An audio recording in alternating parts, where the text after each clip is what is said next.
It's 3 litres, it's an inline 6, it's twin turbo, and it's got massive tuning potential. You're thinking of a 2JZ, right? Wrong. This is getting a grip on the BMW N54.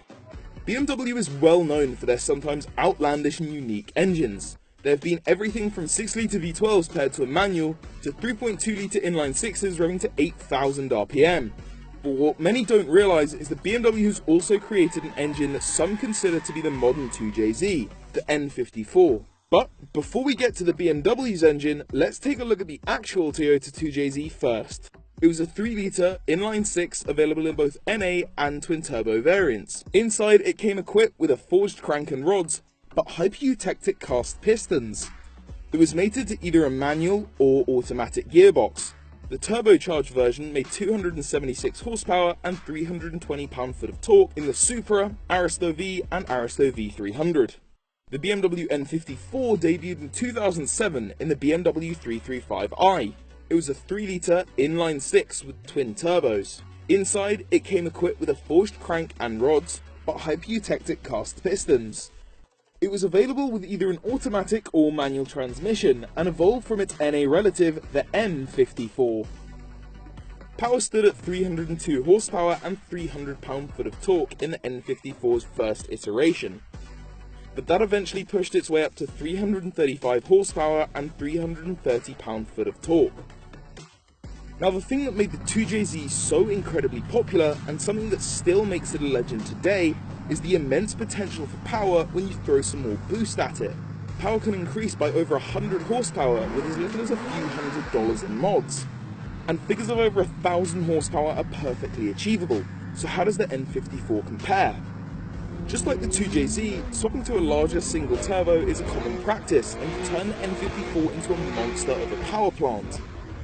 Despite the N54's pistons being cast, that hasn't stopped cars running factory internals from pushing well over 500 horsepower. Push further than that though, and you start to see the weaknesses of the N54 rear their ugly heads.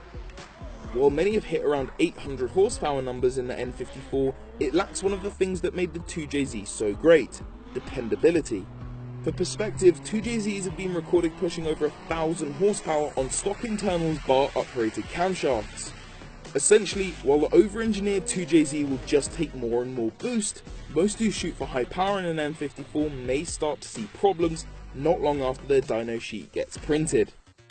Up until a few years ago, the N54's management system was locked, so tuners weren't able to get in and play with the mapping. Due to this, piggyback and standalone ECUs are a popular modification to start gaining more power. We're not trying to say that they're identical here. There's a 15-year gap between the engines, so they're always going to have differences. Some of these differences include that the 2JZ has an iron block, while the N54 has an aluminium one. The 2JZ uses port injection, while the N54 uses direct injection. 2JZ uses sequential turbos, N54 uses parallel turbos.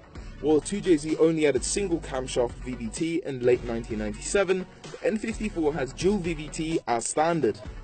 Before you run out and start swapping N54s into everything you can get your hands on, it's worth noting that they have their fair share of problems. N54 side effects may include but are not limited to high pressure fuel pump failure, turbocharger failure, wastegate rattle, leaky fuel injectors, leaking boost, charge pipe failure, valve cover oil leaks, carbon buildup, fan or solenoid failure, and water pump failure. Please see a trained professional if you experience any of these problems. Terms and conditions apply. You might think that with such a long list, it's an engine worth avoiding. However, each of these are either preventable or fixable, so it's not worth writing off.